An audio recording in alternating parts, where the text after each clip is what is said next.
Minsan pa nga po, palakpakan natin ang ating Panginoon. Hallelujah!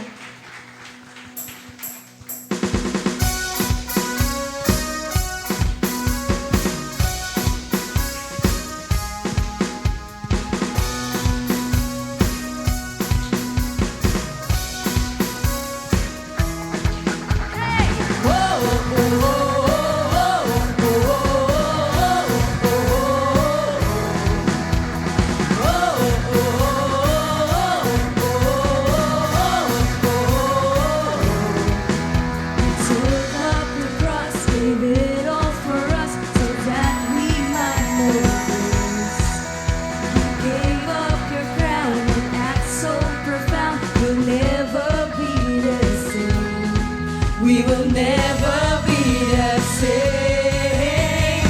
All that we are for your glory, all that we are for your name, Jesus. All that we are for your glory, we praise you.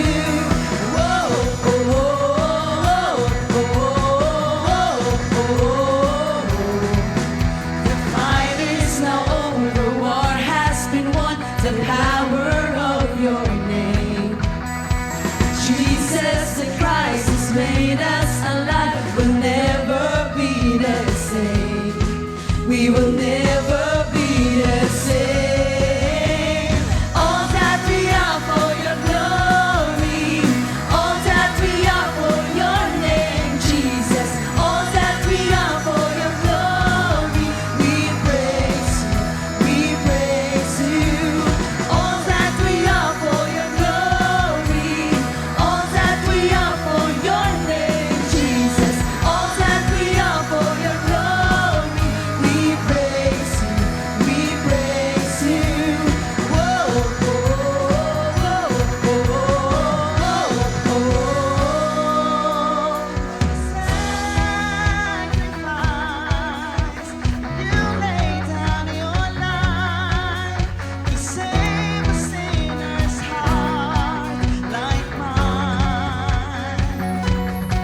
I surrender all to you, my God. Hallelujah, hallelujah, hallelujah to your name. All that we are for your glory, all that we are for your name, Jesus. All that we are for your glory, we praise you, we praise you. All that we are for your glory, all that we are for your name, Jesus. All that we are for your glory, we praise you, we praise you. Oh, oh, oh,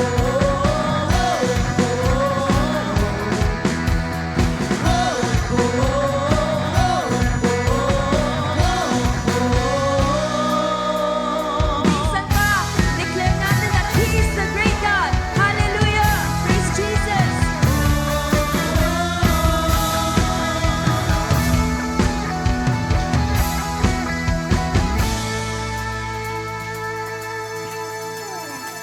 Great are your ways, great are your works, great are you, Lord, in all the earth.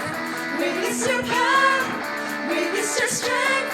Great are you, Lord, and you're worthy to be praised.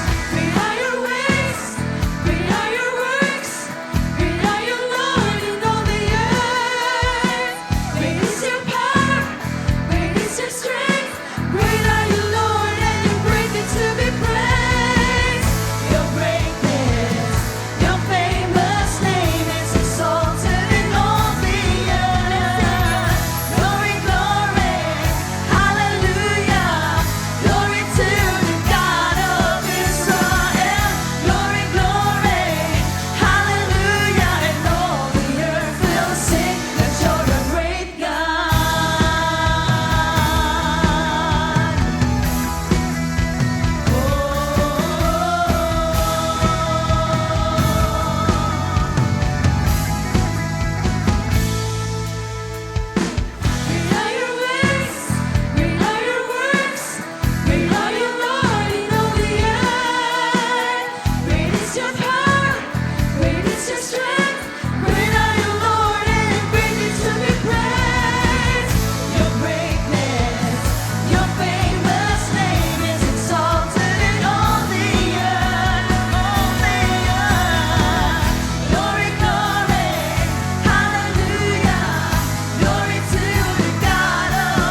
Isang mapagpalang araw po sa ating lahat.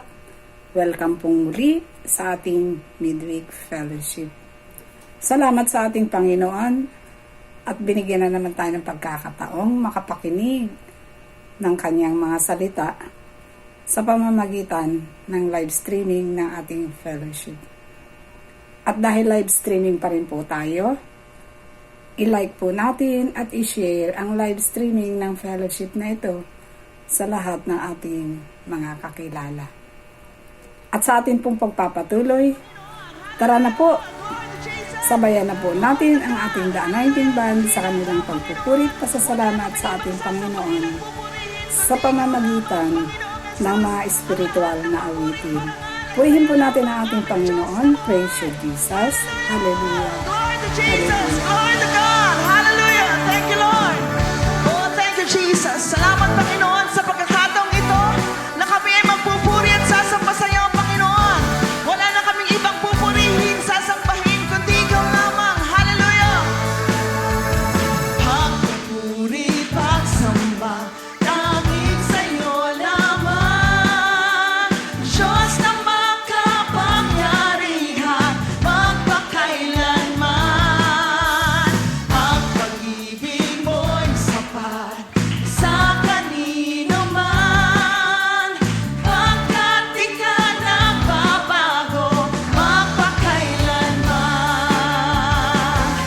Ika'y aking sasambahin, ngalan mo'y sasambitin.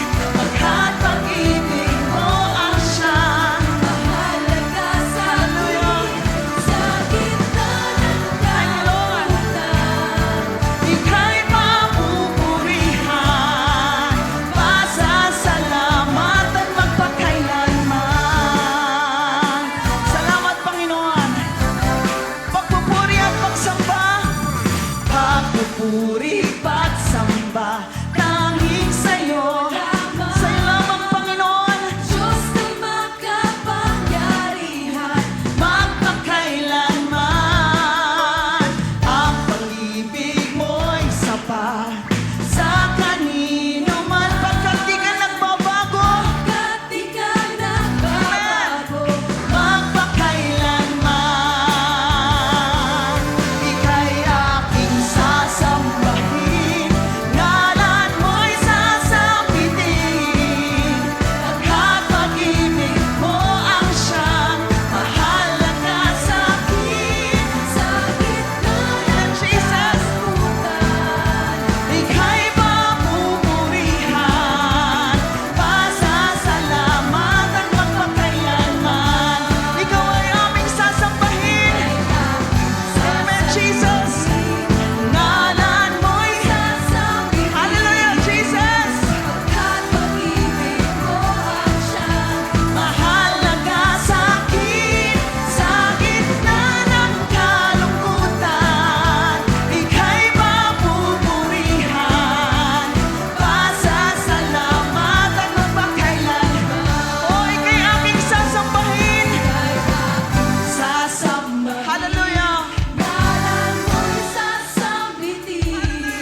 Hallelujah. Hallelujah. Hallelujah, Lord. Salamat, Panginoon. Salamat sa presensya mo, Lord God. Hallelujah. Thank you, Jesus. Thank you, Lord. Hallelujah. Maraming salamat, aming Ama, sa pagkakataong ito, Panginoon, na muli kami nagkasama-sama upang bilang isang pamilya, Lord, patuloy na makapagpuri, makapagpasalamat, dakilain ang pangalan mo, Panginoon. Ibalik ang pinakamataas na parangal, pagpupuri para sa iyo. Hallelujah. Thank you, Jesus. Thank you, Lord. Hallelujah. Ang gawain ito, Panginoon, ay hindi pwedeng ikumpara sa anumang bagay sa mundong ito, Panginoon. Kaya, Lord, maraming salamat sa oras na ito, Panginoon. Maraming salamat sa pagkakataong ito, Panginoon. Lord, gamitin mo ang aming mga labi, ang aming buong pagkatao, Panginoon, upang mabigyan ka namin ng pinakamataas na parangal at pagpupuri, Panginoong Jesus. Hallelujah. Hallelujah. Hallelujah. Hindi kami deserving sa lahat ng tinatanggap namin, Panginoon. Hindi kami deserving sa lahat ng meron kami ngayon, Panginoon. Pero salamat, Lord God. Salamat sa pagkakataong ito. Salamat sa buhay na meron kami, Panginoon, na na-enjoy namin, Lord, yung lahat ng pagpapala mo. Na-enjoy namin yung pag-ibig mo, Panginoon. Thank you, Jesus. Thank you, Lord. Hallelujah. Hallelujah. Kaya marapat lang naming ibalik ang parangal at pagsamba para sa iyo, Panginoon. Hallelujah. Dumaan man kami sa mga pagsubok, Panginoon, alam namin na ikaw ang kasama namin, Panginoon. Hallelujah. Alam namin, Panginoon, na in your presence, Panginoon, merong joy, Panginoon. Merong galak na hindi maaring tumpasan ng mga bagay sa mundong ito, Panginoong Jesus. Kaya salamat aming Diyos. Salamat. Hallelujah. Hallelujah. Hallelujah. Hallelujah. Lord, dumaan man kami sa pagsubok, Lord, inaalaw mo pa rin, Panginoon, na ma-enjoy namin yung kagalakan na meron kami ngayon, Panginoong Jesus. Hallelujah. Hallelujah. Thank you, Father God. Thank you, Jesus. Hallelujah. Hallelujah. Kaya sa oras na ito, Panginoon, hayaan mo na ibalik namin ang pinakamataas na papuri at pagsamba para sa iyo. Hallelujah. Thank you, Father. Mga kapatid, sa oras na ito, i-focus na natin ang ating buong isip, ating buong pagkatao sa pagpupuri sa Panginoon. Alam ng Panginoon kung anong laman ng puso mo ngayon. Alam ng Panginoon kung anong laman ng isip mo ngayon. Alam ng Lord kung ano man yung mga alalahanin mo. Alam ng Panginoon kung ano man yung sitwasyon na pinagdadaanan mo ngayon. Hallelujah. Ang mahalaga, Jesus is always in control. Hallelujah. Ang Panginoon ang lahat ng bahala sa mga bagay na yan, sa mga worries mo, sa mga fears mo, sa mga plans mo. Ang Panginoon ang lahat ng nakakaalam ng mas makabubuti para sa iyo. Hallelujah. Kaya sa oras na ito, ibigay natin yung buong puso natin sa pagpupuri sa Panginoon. Huwag nating sayangin na lumipas ang oras na ito na hindi tayo makapagpasalamat sa Panginoon. We have all the time in this world, pero ang oras na ito ay para sa Panginoon lamang. Hallelujah. Hallelujah. Hallelujah. Kaya mga kapatid, sama-sama tayong magpuri, patuloy na itaas ang pangalan ng Panginoong Jesus. Hallelujah.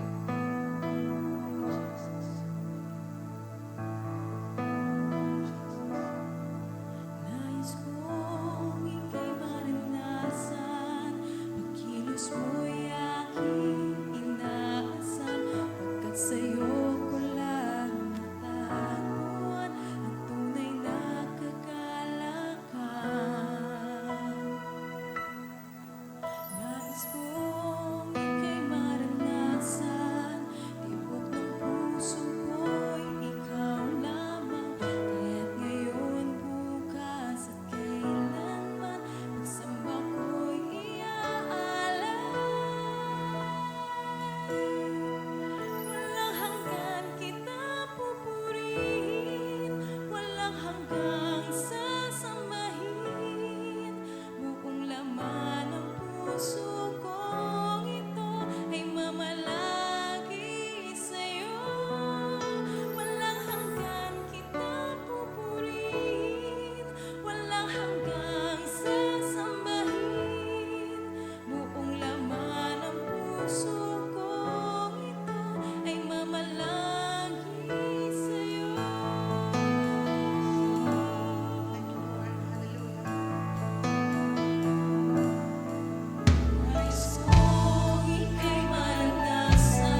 sa'yo.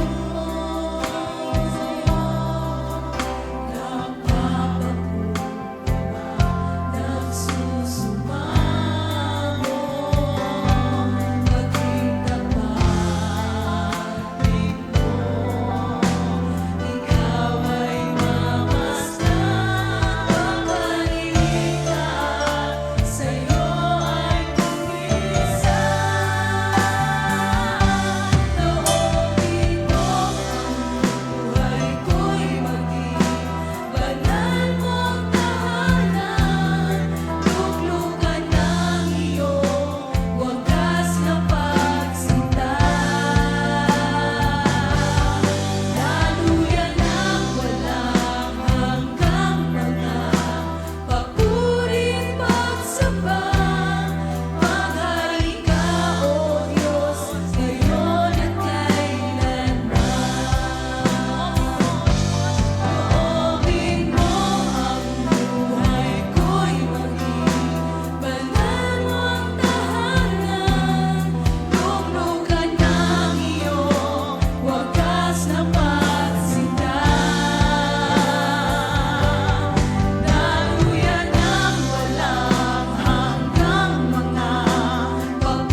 Purihin nga po natin ang ating Panginoon. Praise you, Jesus. Hallelujah.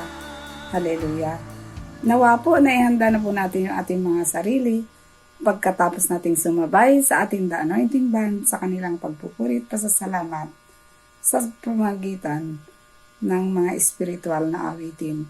At ngayon naman po, ituon po natin yung ating mga puso't isipan sa pakikinig ng salita ng Diyos na ibabahagi sa atin ng ating kapatid na si Brother Alex Santos sa ating series na The Faith That Moves Mountains sa topic na The Faith of Samson. Purihin natin ang ating Panginoon. Praise you, Jesus.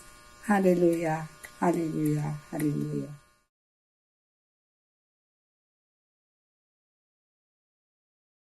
Isang mapagpalang araw po at oras sa ating lahat na ngayon po ay nakikinig at patuloy na nakasubaybay sa ating pong Midweek Fellowship. Alam ko po na kanina po, as we gather, as we praise the Lord, alam ko po na ang presensya ng Diyos ay nagmanifest na sa ating mga buhay at naniniwala ako na kanina pa lang sa ating pagpupurit pagsamba, ang biyaya at tulong ng Diyos po ay nararanasan na natin. Amen? So ngayon po, sa ating pong pakikinig ng mga salita ng Diyos, sabi ko nga, pumunta na tayo sa pinakakomportabling lugar pero yung hindi po tayo makakatulog. Amen? Dahil napaka-importante ng mga salita ng Diyos. Dahil ang dala po nito, buhay at pagpapala. So, bago po tayo magsimula ng ating pakikinig, tayo pong lahat ay sinasamahan ko, inaanyayahan ko sa isang panalangin. Ama namin sa langit, sa oras pong ito, kami po ay lumuluhod, nagsusumamo at naninigluhod sa iyong biyaya at makapangyarihang presensya na sa amin pong pagtitipon, ikaw po ang kumilos, ikaw po ang magpahayag ng mga salita sa pamamagitan ng iyong anak na si Jesus at sa tulong at patnubay ng banal mong Espiritu.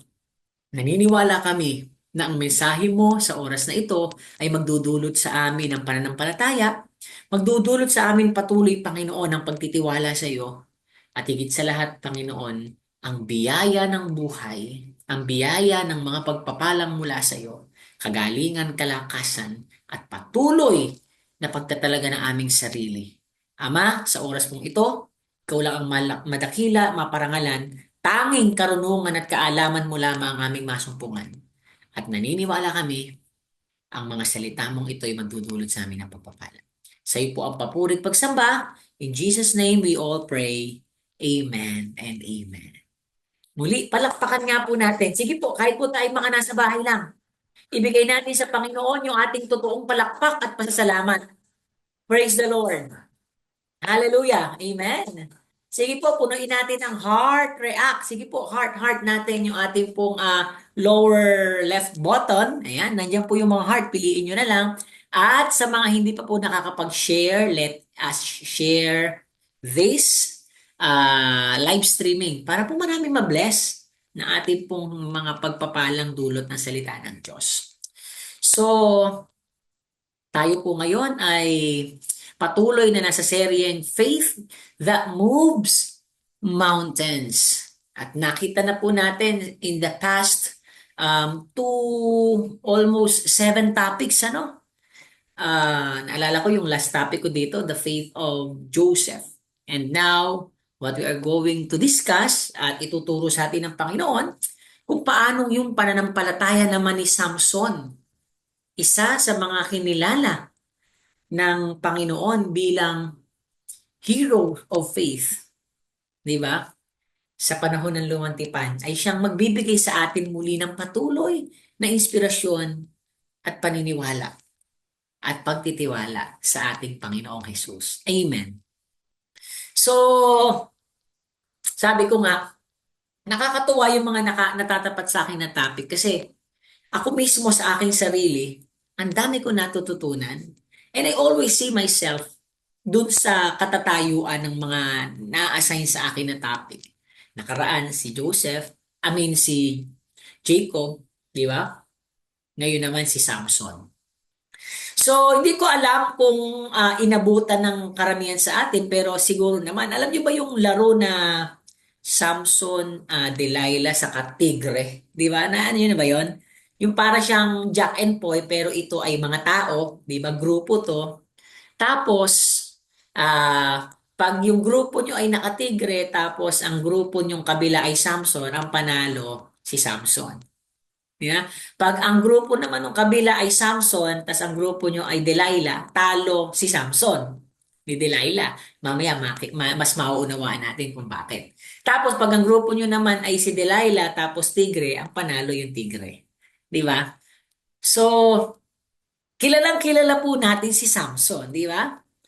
At si Samson po, just to para lang bigyan tayo ng konting overview, si Samson po ay isang Nazirite or Nazirit ba or Nazirite sa Tagalog, Nazireo, na pag sinabi pong Nazirite, these are people or tao ito na itinalaga ang kanilang sarili para sa espesyal na paglilingkod sa Diyos. A very special, isang panata. Mamaya, papaliwanag natin yan. Na kung saan sila po ay namamanata para sa kanilang panata, nandoon ay kaakibat nun yung kanilang pag-aayuno, paglayo, at hindi pagpapartake ng mga alak, yung pagpuputol ng buhok, at yung paghipo sa mga patay. So, dahil si Samson yung pinag-uusapan natin, kilala si Samson sa kanyang mahabang buhok. And later on, we will find out ano ba yung simbolismo ng mahabang buhok na yon. Si Samson din po ay kilala bilang hukom dahil sa kanyang nagawa para sa bayang Israel. At isa po siguro sa one of the remarkable na katangian ni Samson, kaakibat ng kanyang mahabang buhok, alam na alam natin to, siya po ay may isang extraordinary, supernatural physical strength. Sobrang lakas po ni Samson. Mamaya isa-isahin natin yung kanyang mga ipinakitang at ipinamalas na kalakasan. So, kaya nga 'di ba doon sa larong Samson, Tigre sa Delilah, pag Samson kayo, yung kalaban nyo Tigre, talon-talo nyo yon. Pero later on, makikita din natin bakit pag si Delilah, talo si Samson. Ayan. At alam na alam natin that Samson fell in love with Delilah. And later on, makikita natin na yung pag-ibig na alam ng mundo ay hindi laging pag-ibig na naaayon sa kalooban ng Diyos. So si Delilah, siya yung nag-betray kay Samson. Yan, binibigyan ko lang kayo ng overview at pinutol yung kanyang mahabang buhok. So, ito po si Samson. At sa ating pong pagtalakay, sana hindi tayo ma-overtime, ano? Mas mauunawaan natin at mas makikilala natin si Samson na sa kabila at sa lahat ng kanyang pinagdaanan, sa kanyang buhay pananampalataya sa Diyos, bakit ba siya itinuring na isa sa mga heroes of faith? Bayani ng pananampalataya. Bagamat, di ba? Sa atin, pag sinabing Samson, dalawang bagay yung naaalala natin na kwento. Malakas, pero sa kabila ng kalakasan, siya ay nabigo. Dahil sa kanyang sobrang pagkahumaling sa babae. Pero, sabi nga natin, despite and in spite of pinagdaanan ni Samson, the Bible is very clear. He is one of the heroes of faith. Na bilang mga mananampalataya, pwede nating maging inspirasyon ng buhay ni Samson. At sa buhay na ito, pwede nating hindi man tularan, pero at least, kung paano niyang ipinamalas ang kanyang pananampalataya sa Diyos, gayon din ang panawagan sa atin ng Panginoon. Na ipamalas ang ating pananampalataya na nakapagpapagalaw ng mundo. Faith that moves mountains. So sige po, saliksikin po natin yung buhay at pananampalataya ni Samson. So, pag-usapan natin, ano ba ibig sabihin yung si Samson bilang isang Nazareo or Nazirite? Ano ba ibig sabihin na si Samson ay isang Nazirite? Dito natin simulan yung kanyang pagiging Nazirite or pagiging Nazareo. Nazareo po, hindi Nazareno, Nazareo. Ano ba ibig sabihin pag ikaw ay Nazareo nung panahon ni Samson? So ito pong kwento ni Samson ay mababasa natin sa Hukom 13 to 16. So simulan natin sa Hukom 13. Ang sabi po sa Hukom 13, 1 to 5, muling gumawa ng kasamaan ang mga Israelita laban kay Yahweh, kaya sila'y hinayaan niyang masakop ng mga Filisteo. So ito pala yung panahon ng mga Israelita ay nasa ilalim ng pananakop at pagkaalipin sa mga Filisteo sa loob ng 40 taon. Nang panahong iyon sa bayan ng Zora ay may isang lalaking nagngangalang Manoah na kabilang sa lipi ni Dan. Ang asawa niya ay hindi magkaanak sapagkat ito'y baog. Minsan nagpakita sa babae ang anghel ni Yahweh at sinabi sa asawa ni Manoah, hindi ka pa nagkakaanak, ngunit hindi magtatagal, maglilihi ka at manganganak. Alam niyo mga kapatid, isa ito sa napakadakilang kapangyarihan ng Diyos. Despite our, sabi nga ay, kakulangan, kawalang kakayanan, pag niloob ng Diyos at pinili ka ng Diyos, walang makapipigil dito.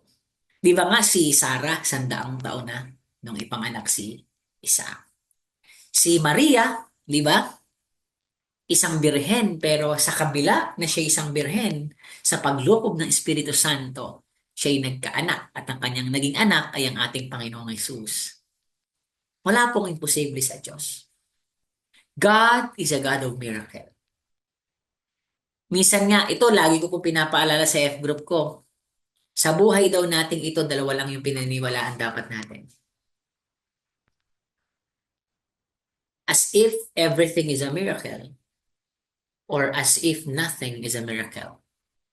Once naniniwala tayo sa sa himala, dapat lahat ng nangyayari sa buhay natin himala.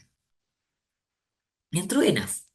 Ako, ewan ko in my 13 years of journey sa Panginoon, all I can say, those 13 years ay walang tungkol kay Alex. Yes, may mga recognition na natatanggap si Alex. Yes, may mga pagtatagumpay si Alex. Yes, may mga pagsusumikap si Alex. Pero lahat ng yon, kung walang ibinigay na assurance sa akin ng Diyos, wala lahat ng yon. Everything that I have achieved, everything that I have received, lahat ng meron ako ngayon ay dahil sa Diyos. Dahil walang imposible sa Kanya. So itong asawa ni Manoah, hindi magkaanak dahil baog, pero nangako ang Diyos, maglilihi ka at manganganak. At sa verse 4 ang sabi, kaya mula ngayon ay huwag kang iinom ng anumang uri ng alak, ni titikim ng anumang ipinagbabawal na pagkain. Kasi may ibig sabihin mamaya kung bakit hindi kailangan uminom ng alak. Kapag naisilang mo na ang iyong anak na lalaki, huwag mo siyang puputulan ng buhok. Kasi may ibig sabihin din yung hindi pag-inom ng alak, hindi pagpuputol ng buhok. Mga katangian kasi yon ng isang Nazareo Sapagat mula pa sa kanyang pagsilang, ilalaan na siya sa Diyos bilang isang Nazareo, as a Nazirite. Si Samson po, nasa sinapupunan pa lang, ay hindi pa nga Pinangangako pa lang na ipagpubuntis. Nakatalaga na siya para sa Diyos. He was called by God. Kaya nga later on makikita ninyo walang pwedeng ipagmalaki si Samson sa lahat ng kalakasang meron siya.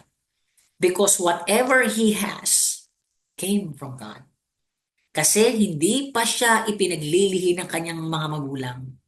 Siya po ay inilaan na sa Diyos at itinalaga na bilang isang Nazareo. Amen. At siya ang magsisimulang magligtas sa Israel mula sa kamay ng mga Filisteo. So ano ba yung ibig sabihin na si Samson ay isang Nazareo?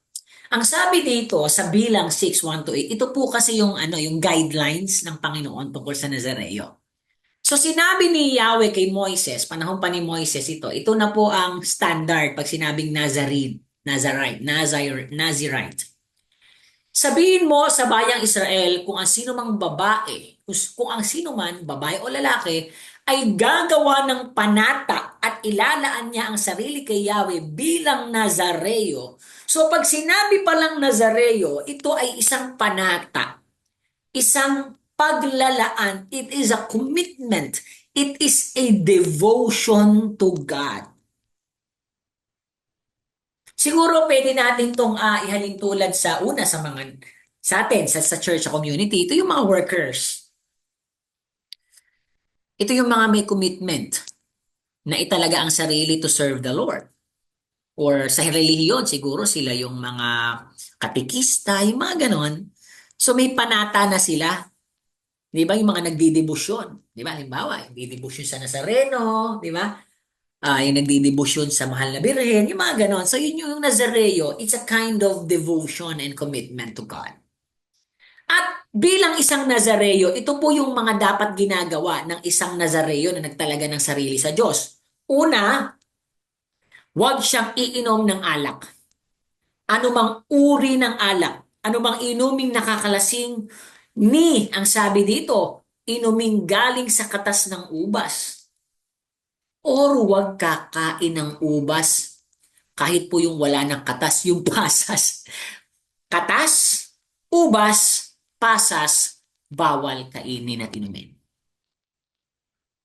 Sa buong panahon ng kanyang panata ay huwag din siyang titikim ng anumang galing sa punong ubas, kahit balat o buto ng ubas. So, bawal uminom ng alak ang isang Nazareo. Pangalawa, ang isang Nazareo ay may isang panata ay huwag magpaputol ng buhok sa buong panahon ng kanyang panata. So pangalawa, bawal paputulan ng buhok. No cutting of hair. Hahayaan niya itong humaba. Siya'y nakalaan para kay Yahweh. Sa buong panahon na inilaan niya ang kanyang sarili kay Yahweh, hindi siya dapat lumapit sa patay. So yun yung pangatlo. Kahit ito'y kanyang ama, ina o kapatid. Hindi siya dapat gumawa ng anumang makapagpaparumi ayon sa kautusan. Actually, yung mga sumunod, basic yon. Pero yung tatlo talaga kailangan yon. Bawal uminom ng alak, bawal magputol ng buhok, bawal lumapit sa patay. Sapagkat ipinapakita ng kanyang buhok na siya isang Nazareo. So yun pala yung parang symbol, di ba? Pag mahaba ang hair mo, isa kang Nazareo. Yun yung pinaka-uniform. Yun yung palatandaan. Panatilihin niyang malinis ang kanyang sarili sa buong panahon ng kanyang panata. Bakit ko binanggit ito, mga kapatid?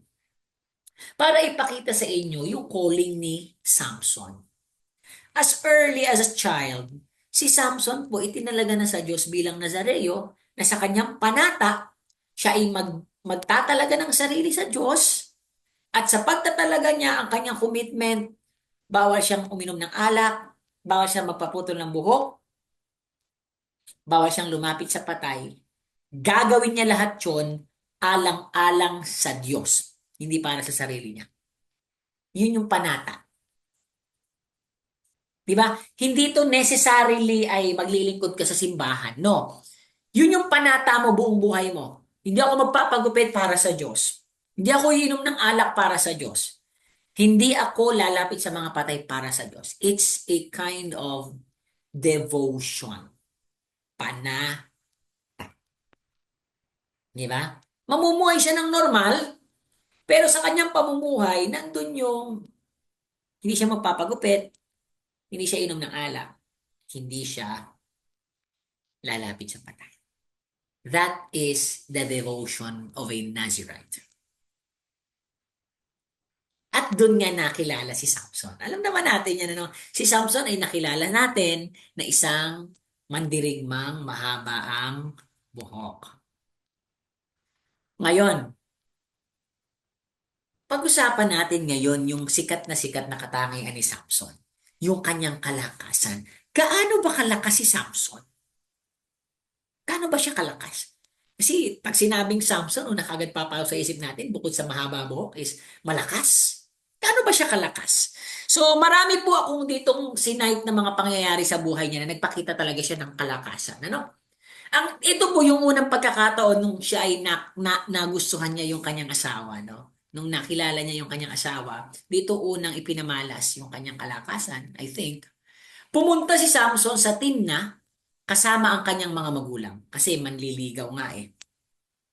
Habang dumaraan sa isang ubasan, may isang batang leon na umungal kay Samson. Ginawa siya, "Rawr!" Nung isang leon, di ba? Kaya sikat yung leon eh. Leon, Samson, Delilah, di ba? Sa laro. Kaya't pinalakas siya ng espiritu ni Yahweh. Si Samson daw ay pinalakas ng espiritu ni Yahweh at pinatay niya sa pamagitan lamang ng kanyang mga kamay ang leon. Na para lamang isang batang kambing. Imagine niyo, leon, isang kamay, hindi isa. Ginamitan lang ng kamay ni Samson na pinatay parang kambing. Di ba yung kambing hindi naman yun nananakmal? Di ba? Ang leon talagang rar, nagwawala yan. Pero ganun kalakas si Samson. Para lang niyang kambing na pinatay ang isang leon. Ganun siya kalakas. Pero take note of this. Pinalakas siya ng espiritu ni Yahweh. Hindi galing sa sarili niya. Yung isa namang pagkakataon din, nung siya po ay nanliligaw na, ikinasal na doon sa kanyang asawa, ang nangyari po dito ay nagbigay siya ng bugtong na yung bugtong pag hindi nasagot ng 7 araw, magbabayad sa kanya. Pag nasagot naman in 7 days, siya naman yung magbabayad ng 30 lino, pino, parang ganon. So pustahan na nagbigay siya ng bugtong kung sino makakahula. Ngayon, may pagkakataon po doon na natalo siya kasi mamaya makikita niya bakit siya natalo. So kailangan niyang bayaran yung 30 lino. Kaya ang ginawa ni Samson, si Samson ay pinalakas ng espiritu ni Yahweh. Nagpunta siya sa Ashkelon at pumatay ng 30 kalalakihan. Imagine niyo, 30 kalalakihan ang pinatay ni Samson mag-isa. Kinuha niya ang magagarang kasuotan ng mga ito at ibinigay sa mga nakasagot ng kanyang bugtong. Pagkatapos, umuwi siyang galit na galit dahil sa nangyari. At ang asawa naman niya ay ibinigay sa pangunahing abay na lalaki. Kasi nga, niloko siya ng asawa niya. Tinrik siya. So, kaya siya galit. So, pero ang gusto ko pong makita niyo rito, yung lakas ni Samson. Kanina, leon lang eh. Ngayon, hindi na lang leon to. Mga may isip, may kakayanan na to. 30 kalalakihan ang pinatay ng nag-iisa ni Samson. So talagang yung lakas ni Samson, extraordinary talaga to. Baka daig pa nito si Goliath, si Samson. Kasi siya'y pinalalakas ng espiritu ni Yahweh. Pangatlong pagkakataon po, nung siya po ay galit na galit dahil yung kanyang asawa nga ay ibinigay dun sa kanyang kawal or tapos ang nangyari ay parang ang pakiramdam niya pinag-traidoran siya. Kaya ang sabi dito, umalis si Samson at humuli ng 3 taong asong gubat. Ang nangyari pala kaya nagalit si Samson dito, pinatay yung kanyang asawa saka yung biyenan. Kaya nagalit siya ngayon. So umalis si Samson at humuli ng 300 asong gubat. Na-imagine nyo ba? Batang leon. 30 kalalakihan yung 300 na po na asong gubat. Imagine nyo, mag-isa lang si Samson. Pinagtatali niya ang mga ito sa buntot. Napaka-exciting naman ito, no? Mas exciting pa sa Lion King. ng dala-dalawa at kinabitan ng sulo. Pagkatapos ay sinindihan niya ang sulo at pinakawalan sa triguhan ang mga asong gubat. Kaya nasunog ang lahat ng trigo, hindi lamang ang mga naani na, kundi pati yung mga naaani. Ganoon din ang ginawa niya sa taniman ng olivo. So dito kitang-kita natin talaga yung lakas ni Samson. Actually, meron pang mga pagkakataon dito, yung sa kwento mamaya nung kay Delilah, talagang tinatali siya, pero hindi talaga siya maitali. Nakakawala siya. Parang kaya nga yung mga Filisteo, ang nangyari po sa mga Filisteo, they were so frustrated. Ano ba yung kailangan nating gawin para mapanghina si Samson? Ano ba yung kahinaan ng taong ito? Kasi lahat na lang ginawa sa ating pamimerwisyo. Mas eto, no? Sinunog lahat ng ating mga anihin na mga trigo at mga olibo. So talagang yung mga Filisteo, dahil sa sobrang lakas ni Samson, lahat iniisip nilang paraan para malaman ano ba yung nagpapalakas kay Samson. Tayo alam natin kasi nakalagay dito, pinalakas siya ni Yahweh. Pero nung panahon nila, hindi nila alam yon. Kasi una, ang mga Filisteo, hindi mo sila naniniwala sa Diyos. Di ba? Ng Israel. May sarili silang Diyos. So, ito yung kalakasan ni Samson. In terms of physical strength, Samson is super strong, extraordinarily strong, supernaturally strong. Yan po ang mayroon na katangian si Samson. Kaya nga, wala silang maipantapat kay Samson.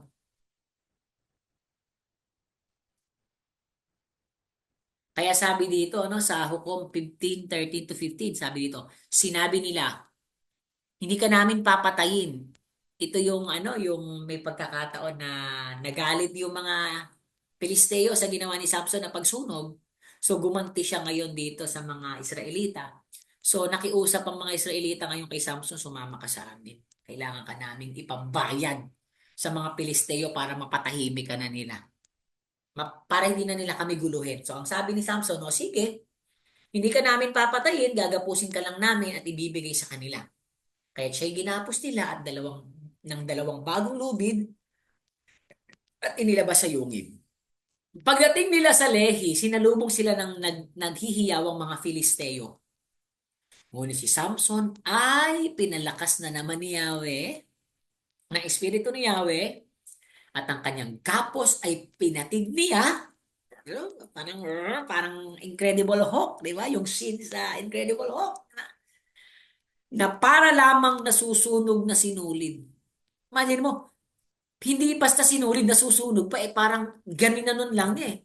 Kasi minsan sinulid, masakit pa. Pag nasusunog, sabihin, mapuputol na, mapapatid. Parang ginanon lang niya yung gapos. At may nakita siyang panga ng asno. Dinampot niya ito at siyang ginamit sa pagpatay sa may 1,000 Filisteo. Wala nang tatalo dito. Leon, 30 kalalakihan, 300 asong gubat. Eto na, 1,000 Filisteo versus Samson. Ngayon, sa tingin nyo, paano nyo i-imagine yung itsura ni Samson? Parang ang laki-laking tao nito. Di ba? Malaking tao, malalaki muscle, tapos mahaba ang buhok. Nakatirintas.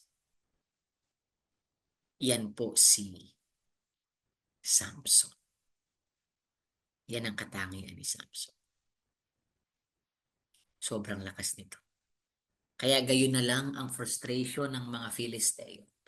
How can we kill this man?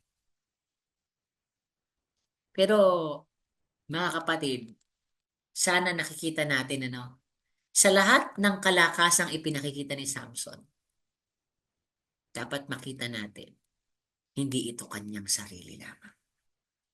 Dahil lahat ng binabasa natin kanina na ginawa ni Samson, as he exposed his strength, ang sabi sa Bible, si Samson ay pinalakas ng Espiritu ni Yahweh.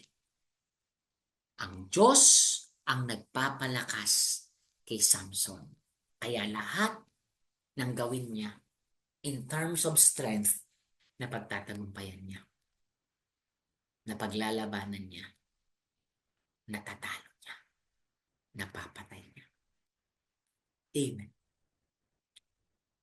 Palakpakan po natin ang Panginoon.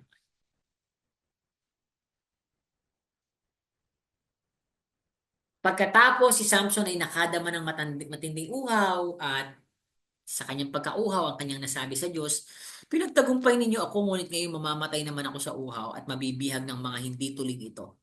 Kaya't ang Diyos ay nagpabukal ng tubig sa lehi, uminom si Samson at nanumbalik ang kanyang lakas. Ang bukal na iyon ay tinawag na bukal na tumatawag sa Diyos. So nakita nyo, talagang hindi kay Samson sa Diyos Pati nung nauhaw siya na parang manghihina at mamamatay na siya, ang Diyos pa rin ang gumawa ng himala at nagpabukal ng tubig. At nanumbalik ang kanyang lakas. Pero ang gusto ko po munang makita natin dito, si Samson talaga is incredibly strong in terms of physical capacity and capability. Napakalakas po ng taong ito. Pero sabi nga natin, kahit anong lakas ng tao, maaaring physically malakas siya, pero may isang aspeto tiyak ng buhay mo na mahina ka. At ano ba tong kahinaan ni Samson? Pag-usapan naman natin yung kahinaan ni Samson. What are the weaknesses of Samson? Actually, weaknesses, pero parang isa lang yung kanyang weakness Pero marami. Pero yung pinaka-remarkable na kahinaan ni Samson, siguro makaka-relate ang maraming mga kalalakihan na nakikinig sa atin ngayon. Ang kahinaan po ni Samson, unahin natin yung Hukom 14:1-2 nung makilala niya yung kanyang asawa. Minsan nagpunta si Samson sa Timna at nakakita siya roon ng isang dalagang Filistea. Nang siya'y umuwi, sinabi niya sa kanyang mga magulang, mayroon po akong nakitang isang dalagang Filistea. Sa Timna, nakita pa lang, love at first sight. Kunin niyo siyang para sa akin. Gusto ko po siyang mapangasawa. Brother Alex, mapapangasawa, syempre, pagpasawa, hindi naman kahinaan yan, di ba? Tingnan natin. Na-inlove lang naman mahina na. O sige, tuloy natin. 3-4. Sumagot si Samson, basta siya po ang gusto ko mapangasawa. Bakit niya sinabi yun? Kasi ayaw ng mga magulang niya. Kasi sabi mga, dami mo naman pakakasalan dito pa sa mga hindi tuli. Ibig sabihin yung hindi pa natin mga kalahi. Basta siya po gusto ko mapangasawa. Hindi alam ng mga magulang ni Samson na ang ginagawa niya ay kalooban ni Yahweh. Kalooban kasi ni Yahweh na mapangasawa ni Samson, yung babae. Kasi Filisteo, para maging part si Samson ng mga Filisteo. At magkaroon siya ng konting parang heads up or ano matawag doon? Parang advantage para makapasok siya doon sa loob ng Filisteo, ng circle. Kasi pag nasa labas ka ng circle, alipin ka. Di ba? Utusan ka lang. Para kang binubuli lang ng mga Filisteo. Pag ang asawa mo Filistea, medyo meron kang konting pedestal sa lipo ng Filisteo. So, kaya kalooban ng Diyos na mapangasawa ni Samson yung isang Filistea. Bigyan ito ng pagkakataong digmain ng mga Filisteo. So, yun yung naging jump start ni Samson, springboard niya para makapasok siya sa loob ng mga Filisteo. So, pagkatapos ay pinuntahan ni Samson ng dalaga at kinausap.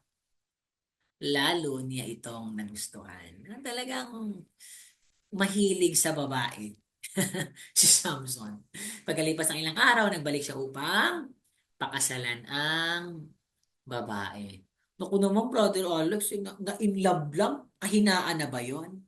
O eto. Yung pong part na nagbigay ng bugtong ah si Samson at pakiramdam ng mga Pilisteo matatalo sila. Ito po ang ginawa ng mga Pilisteo. Nang ikaapat na araw, sinabi ng mga Filisteo sa asawa ni Samson, suyuin mo ang iyong asawa para malaman namin ang sagot sa bugtong niya. Kung hindi, susunugin ka namin at ang iyong pamilya. So ngayon, natakot yung asawa ni Samson. Anong ginawa? Kaya lumapit ang babae kay Samson at lumuluhang sinabi, ay, umakting. Hindi mo ako mahal. Diyos ko, napakapabebe mga kapatid. Yung pagiging pabebe pala, panahon pa ni Samson. Akala ko, ngayon lang yan, ano? Ako, ganyan-ganyan po, naku, ang daming ganyang babae. Yung bang, kung mahal mo nga ako, kainin mo tong niluwa kong spaghetti. Ano ba naman? Yung ba, panuntunan ng pagmamahal? Naku, yung pagiging pabebe pala, panahon pa ni Samson, sabi ng asawa ni Samson, hindi mo ko mahal. Nagpapaula ka ng bugtong sa aking mga kaibigan, pero hindi mo sinasabi sa akin ang sagot. Diba, arte? Diyos ko, sa halip na suportahan yung asawa, di ba? Pero may dahilan naman kasi papatayin sila. Eh. Sumagot si Samson, kung sa akin ng mga magulang, hindi ko sinabi sa iyo pa. Ang babae patuloy sa pag-iyak at pagmumukmuk at panunuyo kay Samson sa loob ng 7 araw. Nilang handaan. Kaya ng ika-7 araw, nayamot na si Samson, nakulitan, sinabi niya yun sa Lord. At sinabi ni Samson, ay sinabi naman ito sa kanyang mga kaibigan. So, binitray ng asawa si Samson. Si Samson naman, dahil nga nagmamahal, hindi mo ako mahal, diba? Dahil siya'y nagmamahal, yung kanyang konting integridad at kredibilidad, di ba? Medyo nasa-sacrifice niya. Di ba? Yung napakamaskulado at masculine at napakalakas na lalaki, iyak lang pala ng babae at mukmok ang magpapalambot. Kaya sinabi ni Yusuf. So, iyan ang kahinaan ni Samson, babae. Mukmok ng babae at gaslighting ng babae. Hindi mo naman ako mahal. Di ba? So, meron pa sa verse 16. At ito na yung kilalang-kilala natin na talagang hindi napigilan ni Samson. Namatay na yung asawa niya. Minsan si Samson ay nagpunta sa Gaza. Doon ay may nakilala siyang isang babaeng nagbebenta ng panandaliang aliw. Hindi pa siya si Delilah, pero ayan, siya ay nagpalipas ng gabi roon kasama yung babaeng ito. So talagang ang kahinaan ni Samson, babae. At doon din sa lugar na yon, verse 16, 4-5, pagkatapos nito'y umibig naman si Samson sa isang dalagang nakatira sa libis ng Sorek. Siya ay si Delilah. Ang pangatlong babae na to, no? Asawa niya, yung babae na nagbebenta ng paningin, si Delilah na. At ito ang pinakamatindi at nakilala nating kwento na talagang kinahumalingan ni Samson. Sabi nito, umibig naman si Samson sa isang dalaga na ang pangalan ay Delilah. Ang babaeng ito ay nilapitan ng 5 pinunong Filisteo at kanilang sinabi, suyuin mo si Samson para malaman namin kung ano ang lihim ng kanyang lakas. Kasi na-prostrate na po sila upang mabihag namin siya. Kapag nagawa mo yan, ang bawat isa sa amin magbibigay sa iyo ng 1,100 pirasong pina. Kahit sinabi ni Delilah kay Samson, sabihin mo naman sa akin kung saan ang gagaling ang iyong lakas. Paano mo may gagapos at madadaig? Sumagot si Samson, kapag ako'y ginapos ng 7 sariwang yantok, manghihina ako gaya ng karaniwang tao. Sinabi ito ni Delilah sa pinunong Filisteo at siya ay binigyan niya ng 7 sariwang yantok na igagapos kay Samson. Pero, they failed. Hindi po totoo. Nakawala si Samson. Hindi niya inaamin. Baka nagpapalambing. So, eto ngayon. Verse 10 to 12 tayo. Dahil dito sinabi ni Delilah, niloloko mo naman ako eh. Hindi naman pala yun ang magpapahina sa'yo kasi nungalingan lang pala ang sinasabi mo sa akin. Sabihin mo naman sa akin kung paano ka talaga maigagapos. Di ba? Baklang-bakla na may tono ko. Di ba? Ala eh. Kinikiringking ni Delilah si Samson eh. Kaya sinabi ni Samson, kapag ako'y ginapos ng bagong lubid na hindi pa nagagamit, manghihina ako gaya ng karaniwang tao. Kumuha si Delilah ng bagong lubid at ginapos si Samson. Si Samson parang tanga. Nagpapagapos naman, ano? Kaya sinabi ulit ni, di ba, ano nangyari? Nakawala si Samson. Kaya ito si Delilah, walang tigil sa arurot kay Samson. Sabi ni Delilah, hanggang ngayon, niloloko mo ko. Siguro nagmaktol na to sa isang gilid, ano? Hindi ka nagsasabi ng totoo, sabihin mo naman sa akin kung paano ka magagapos. Sige na, kung love mo ko. Sinabi ni Samson, ito na. Kapag pinag-isa mo ang 7 tirintas ng aking buhok, ayan na, pinag-usapan na yung buhok. Kailangan daw maging isa na lang yung 7 tirintas. At ipinalupot sa isang tulos, manghihina ako at magiging katulad ng kalan. Tanong ko kayo mga kapatid, ito na nga kaya ang magpapahina kay Samson?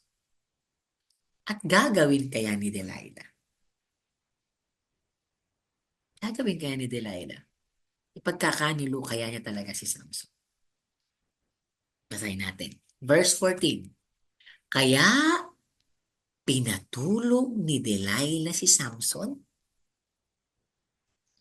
at pinag-isa ang 7 tirintas nito. Pagkatapos, ipinalupot niya ito sa isang tulos at sumigaw, Samson, may dumarating na mga Filisteo. Siya'y nagising at dali-daling kinalas sa tulos ang kanyang buhok. Hindi pa rin ito ang nagpahina kay Samson. May utak din naman si Samson, hindi sinasabi totoo. Parang ano ba, pinaglalaruan ba ni Samson si Delilah o si Delilah ang pinaglalaruan si Samson? Di ba? Pero nagpapabebe din ba si Samson? Nagpapabebe kay Delilah? Si Delilah nagpapabebe din. So, ay hindi pa rin tumigil. Eto na, eto na, eto na. Question na ng pagmamahal. Sabi ni Delilah. Ang sabi mo, mahal mo ko. Hindi pala totoo. Yung gagana ka ganun, nakatalikod na ganun. Nalalambing siya ni Samson. 3 beses mo na akong niloloko. Ayaw mong sabihin sa akin ang lihim ng iyong lakas. At araw-araw yun na inuulit-ulit niya kay Samson. Hanggang mainis na si Samson. Mainis or hindi makatiis. Kaya sinabi na niya ito, kinabi na niya ang totoo. Alam mo, mula sa pagkabatay, inilaan na ako sa Diyos bilang isang Nazareo. Ni minsay, hindi pa nasayaran ng panggupit ang aking buhok. Kaya kapag naputol ang aking buhok, hihina akong tulad ng karaniwang tao. At anong ginawa ni Delilah? Pinagtipatan. Tiwala sa kanya si Samson. And Delilah betrayed Samson. Pinatulog ni Delilah si Samson sa kanyang kandungan. At nang mahimbing ito'y tumawag ng isang tao at ginupit ang 7 trintas na buhok ni Samson. Nang mawala na ang kanyang lakas. Ginising ni Delilah si Samson at sinabi, Samson, may dumarating na mga Filisteo. Nagtangkang bumangon si Samson sapagkat akala niya'y makakawala siyang tulad ng dati. Hindi pa niya namamalayang iniwan na siya ni Yahweh. Bakit? Bakit siya iniwan niya? Dahil wala na yung kanyang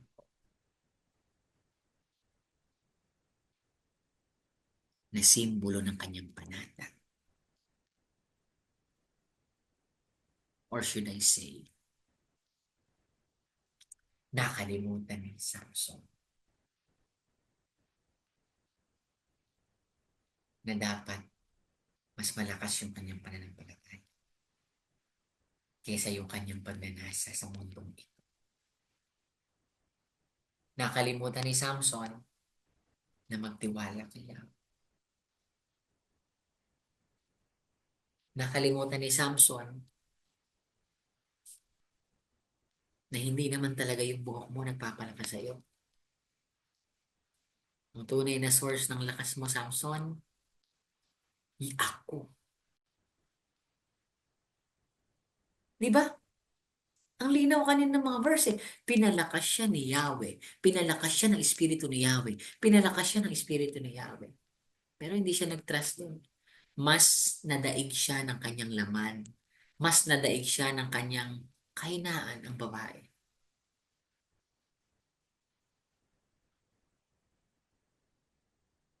Di ba? Nakalimutan niya ang nagpapalakas sa kanya, si Yahweh. So, ang sabi niya, all this time pala, ang tingin mo nagpapalakas sa iyo mo.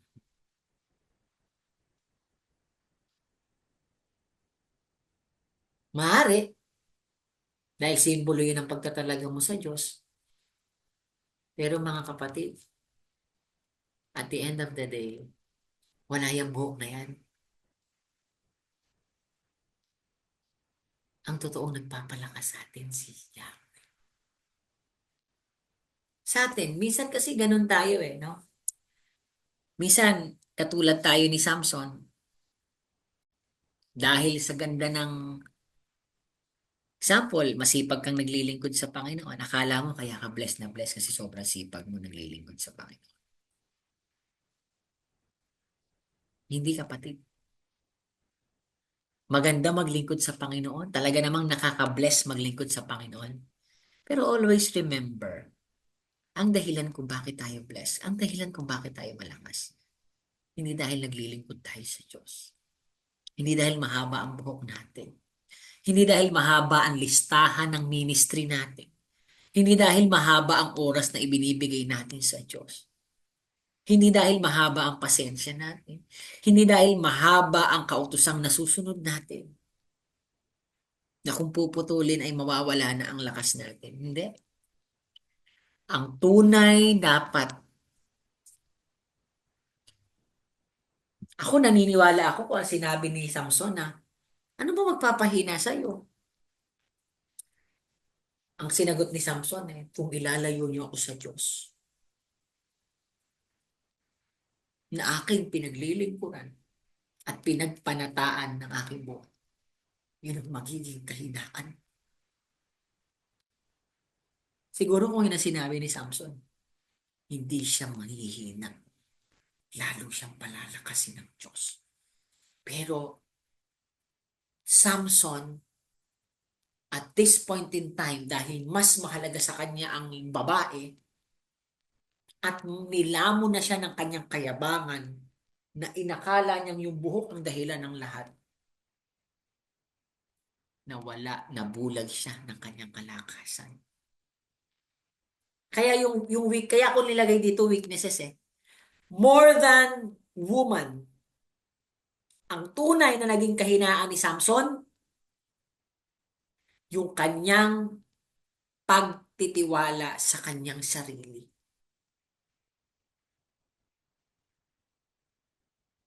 Natuon na yung kanyang pansin at isip sa lakas niya, sa debosyon niya, hindi doon sa pinagdidebosyonan niya. Mas nakita niya na yung kanyang gawa. Yung buhok ko, hindi ko nga ito pinaputol para kay Yahweh. So, ito yung dahilan, ba't ako malakas?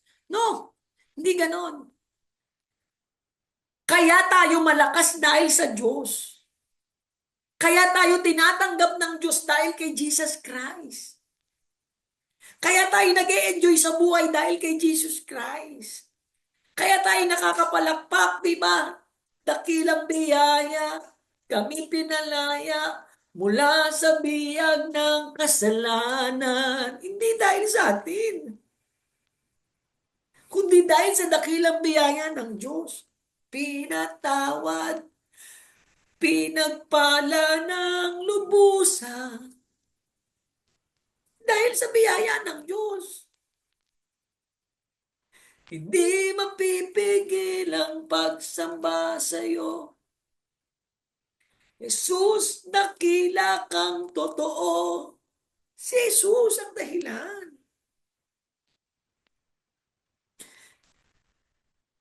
Matutunan natin itong karanasan ni Samson.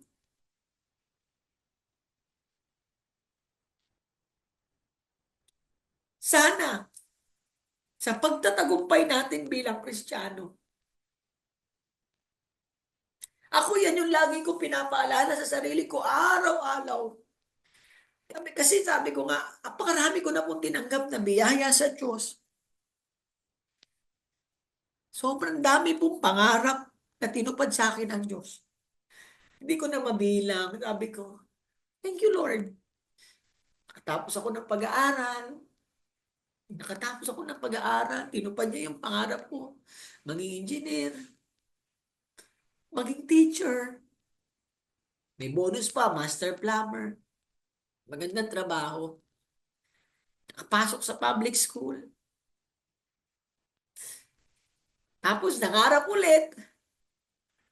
Gusto magtrabaho sa Malacanang. Nakapasok. And I always remind myself, Alex, lahat ng blessing na nare-receive mo, huwag mong iyabang. Huwag mong angkinin. Sana, pag tinanong tayo, saan ba nanggagaling yung lakas natin?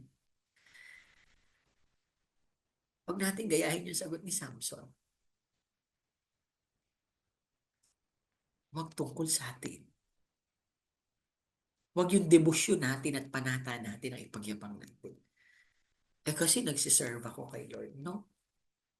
Hindi dapat ganun ang sagot. Kasi matagal na akong preacher. Kasi bata pa lang ako, umattend na ako sa church. Thank you, Lord. Nagagawa natin yun. Thank you, Lord. Thank you, thank you, thank you, Lord. Kasi 42 years, mula nung itayo ang lingkod, nandito na ako. Hindi naman ako nawala. Thank you, Lord. Thank you sa opportunity. Pero sana hindi yun ang sagot.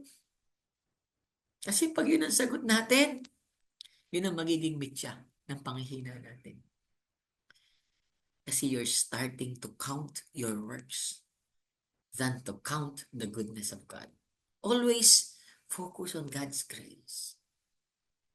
Huwag yung haba ng buhok, haba ng paglilingkod na ipagmayabang natin. Let us learn from the experience of Samson. Mali ang sagot ni Samson. Dapat ang sinagot niya. Ang nagpapalakas sa akin, si Yahweh. Espiritu niya, nakasama ko. Na dahilan kung bakit ako may mahamang buhok. Si Yahweh na dahilan kung bakit ako hindi uminom ng alak. Si Yahweh na dahilan kung bakit hindi ako lumalapit sa patay. Na kung ako ilalayo nyo kay Yahweh, mahihina ako.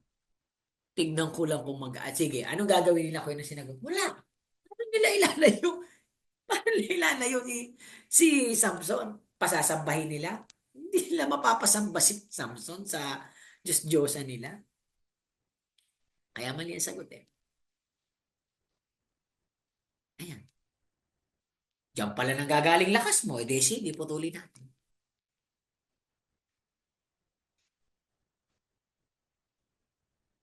Kaya ka pala malakas, maganda ang trabaho mo.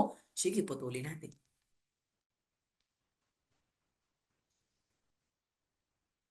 Kaya ka pala malakas kasi maganda impluensya mo, maganda posisyon mo sa trabaho. Sige, putulin natin.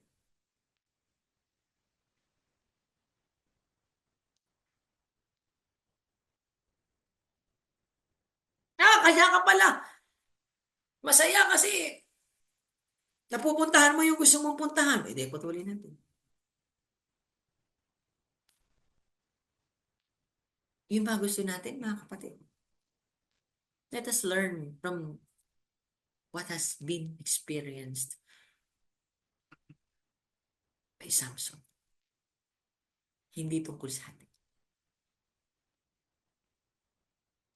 Kaya ang tunay na naging kahinaan ni Samson, hindi naman babae.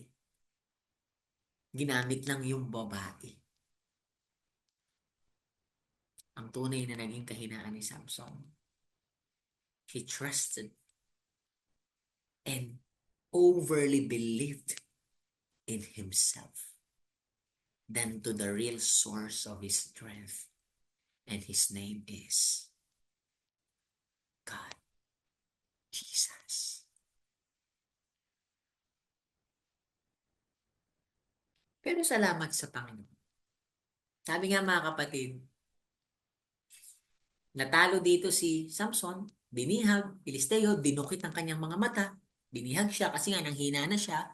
Dinukit ang kanyang mata, dinala sa Gaza, tinalian ng tanikalang tanso at pinagtrabaho ng isang gilingan sa loob ng bilangguan.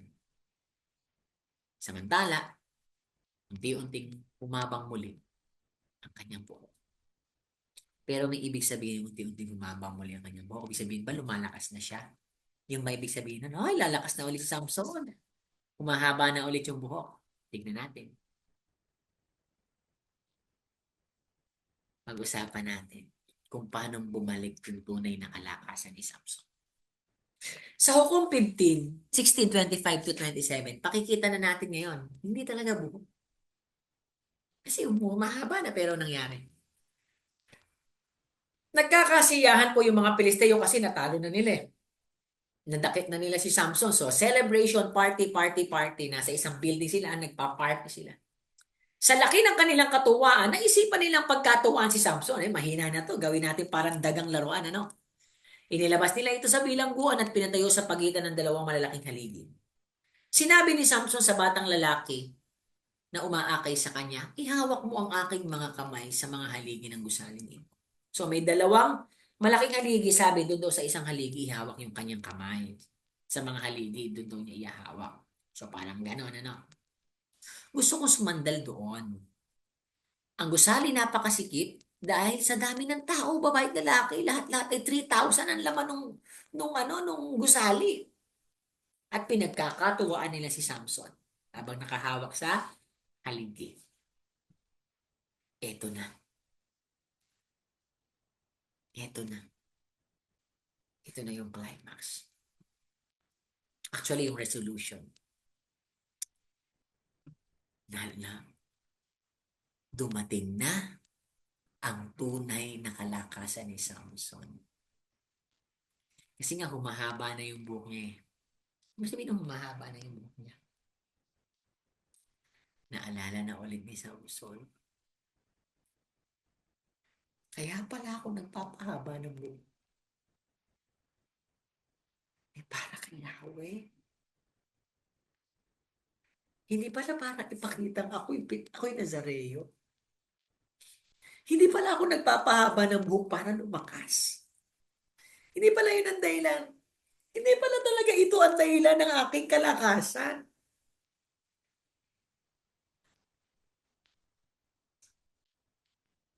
Na-remind si Samson na kaya pala ako nagpapahaba ng buhok habang siya'y nasa bilangguan, he was reminded that these are just superficial expression. Panlabas lang yan. Outward appearance lang yan. Yung dahilan kung bakit ko ginagawa ito, yun pala yung mahalaga. Ako nga pala isang Nazareo. Na manata mula pagkabata, tinawag ng Diyos, tinawag ni Yahweh, para ialay ang sarili ko sa Kanya. Hindi para ipagmalaking ako isang Nazareyong mahaba ang buo, malakas, makisig, at kayang talunin ng kahit na sino. Hindi pala yon. Kaya nung si Samson, sa pagkakataong ito, nasumpungan niya muli ang Diyos. Muli ipinakita ni Samson ang kanyang pananampalataya sa Diyos, hindi na sa kanyang buhok. Wala na siyang pakialam kung ang buhok niya ay maikli o mahaba. Hindi na siya nakatuon sa kanyang buhok. Hindi na siya nakatuon sa anong kaya niyang gawin, kung anong meron siya, kung ano ang kaya niyang ipagmalaki. Nanalangin si Samson. Wala na sa kwento yung buhok. Nanalangin siya, Panginoong Yahweh. Kinilala niya ang pagiging Panginoon ni Yahweh. Na siya isang alipin lamang, na siya umaasa lang sa Panginoon, mahabag kayo sa akin. Isinasamo kung minsan pa ninyo akong palakasin. Ayun. Bingo. Samson. Again. Salamat na recognize na niya. Hindi buhok. Si Yahweh ang nagpapalakas sa kanya. Hindi buhok.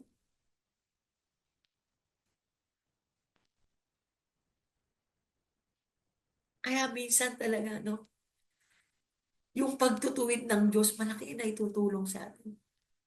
Tinalo si Samson, na alipin na kulong. Doon niya na-realize. Hindi pala ako. Kaya mga kapatid, yung minsan, hindi minsan sa madalas na pagkakataon, yung pagpalo, yung pagsubok, ito yung nagdudulot sa atin para lumapit tayo muli sa Diyos. Minsan pa, Yahweh, muli niyo akong palakasin. May mo po wala. Upang sa pagkakataong ito magampanan ko yung tungkulin ko. Ang makaganti sa mga Pilisteo at magsimulang mapalaya ang mga Israel. Tingnan niyo po, wala na sa kwento yung buhok. After niya manalangin, itinukod niya ang kanyang mga kamay sa dalawang haligi sa gitna ng gusali at malakas na sinabi, mamamatay ako. Ngunit, sama-sama tayong mamamatay. Itinulak niya. Ibinuhos niya ang kanyang lakas at itinulak ang mga aligi. Gumuho ito at nabagsakan ng mga pinuno lahat ng Pilisteyong naroon. Kaya ang napatay ni Samson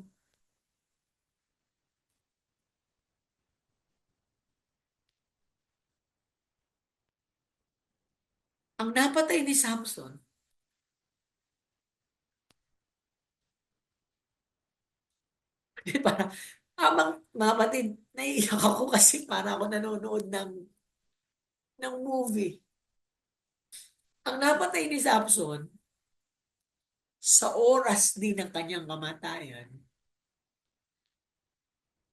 ay mas marami pa kaysa noong siya'y nabubuhay. Nakakaiyak lang kasi. Si Samson kasi yabang. Ang yabang, arugante, papresko, puro babae, kasalanan, pero pwede pala tayong gamitin ng Diyos. Kahit kahit anong kawalang kwenta natin, pwede pa pala. Kahit nabigo mo ang Diyos.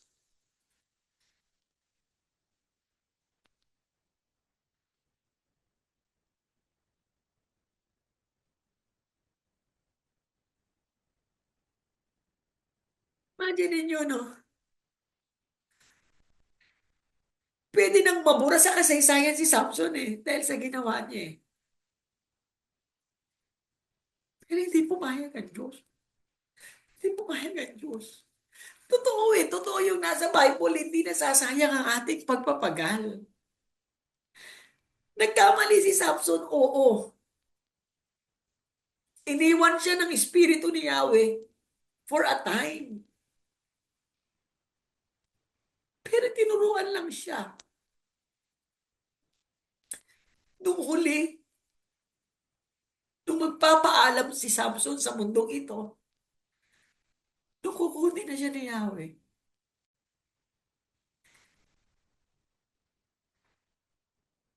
hindi pumayag ang Diyos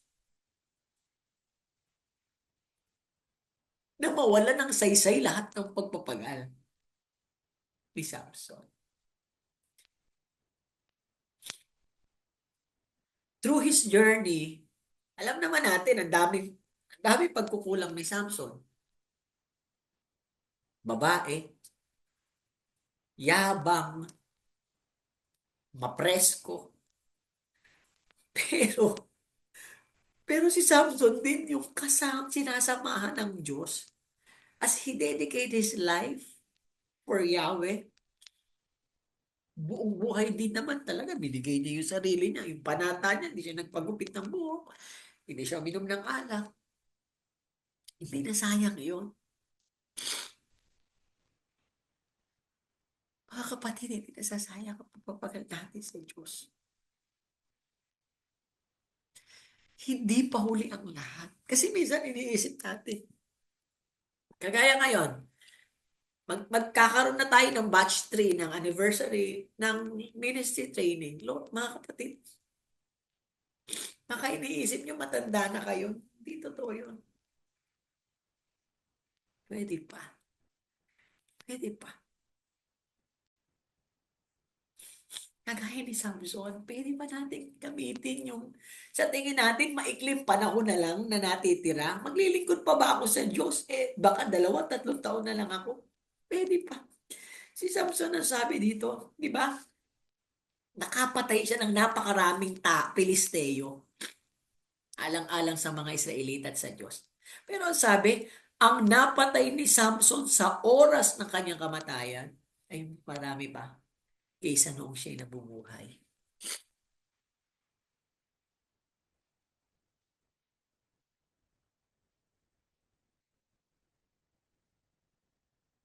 Kahit kunin tayo ng Diyos bukas, mayroon pang pwedeng gawin ng Diyos sa atin ngayon. Kaya ngayon paglilingkod sa Diyos, huwag bukas. Mga kapatid, huwag natin ipagpabukas. Kung ang sinabi ni Samson, Lord, saka na ulit ako babalik sa iyo. Paglaya ko. Hindi na pala siya makakalaya, mamamatay na pala siya. Pero salamat.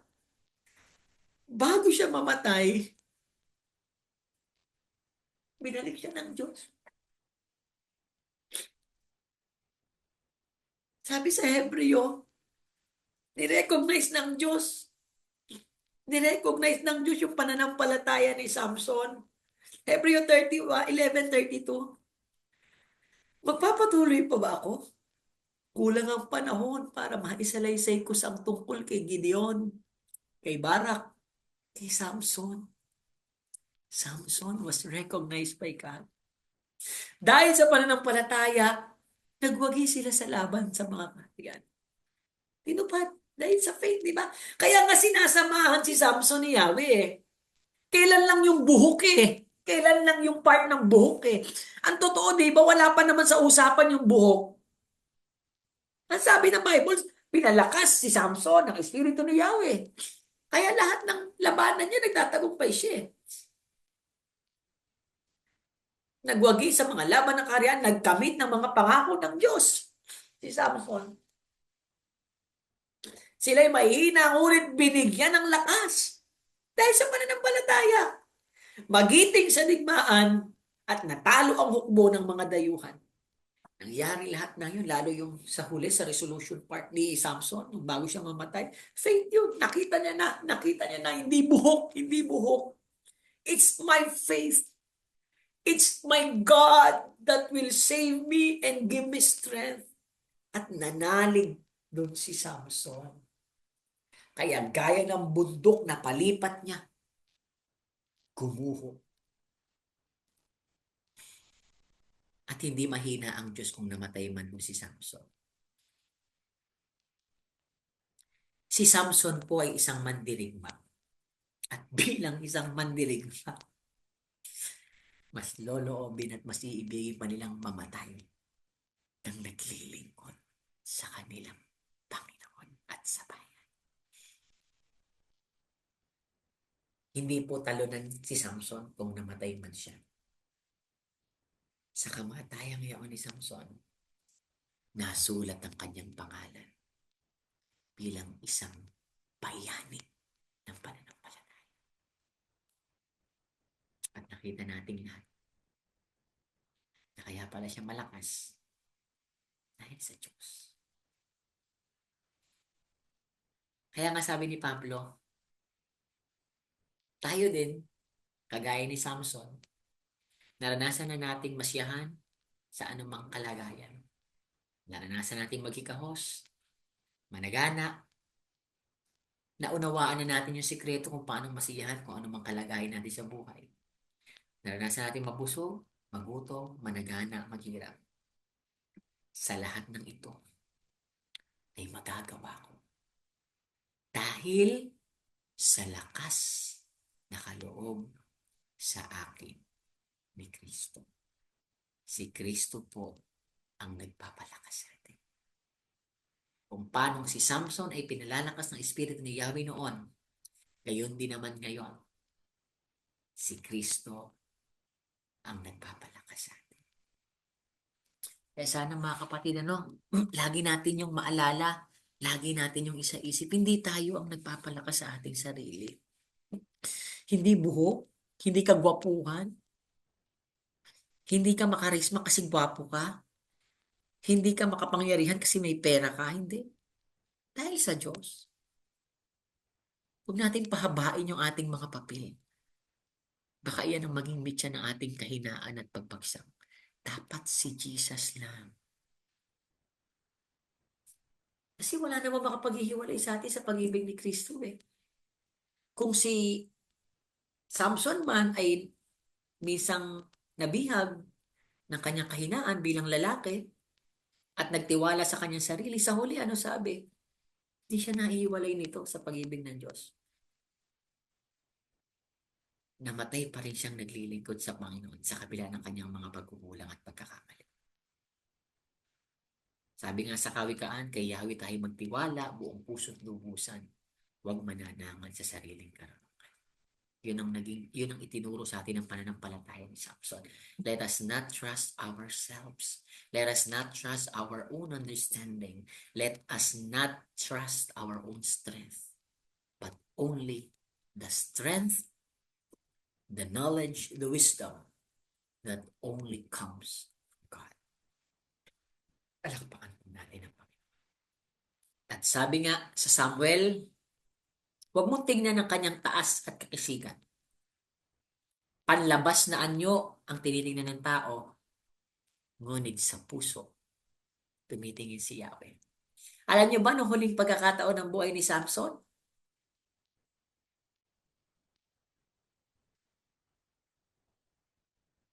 Puso na yung pinagana niya noon.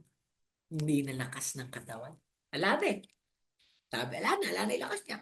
Pero bakit niya napabagsak yung haligi? Puso na yung ginamit niya.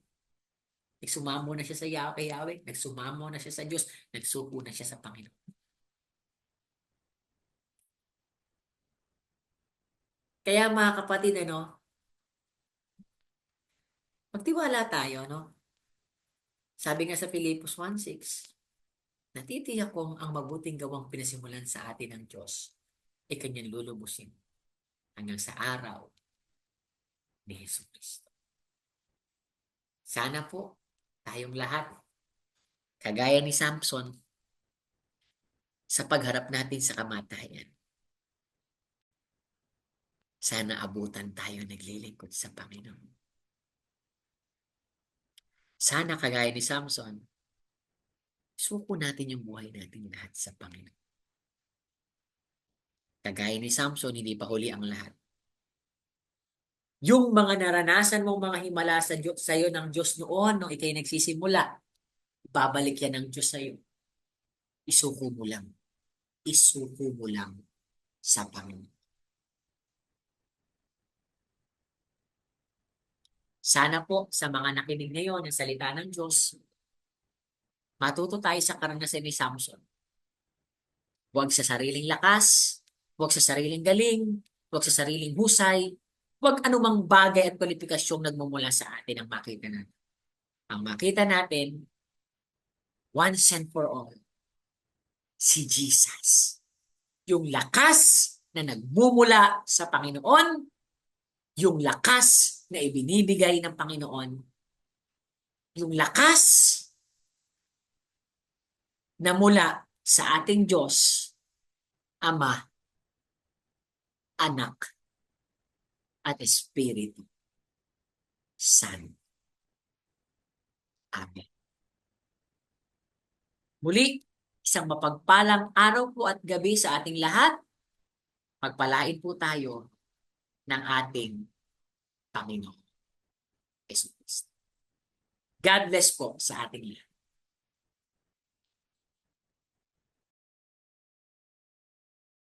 Palakpakan nga po muli natin ang ating Panginoon. Praise you, Jesus. Hallelujah. Hallelujah. Nawa po, napagpala tayo ng mga salita ng Diyos na ating napakinggan. At nawa po, maisabuhay din po natin ito at ma-share sa lahat ng ating mga kakilala. Lalong-lalo na yung hindi pa nakakapakinig ng salita ng Diyos.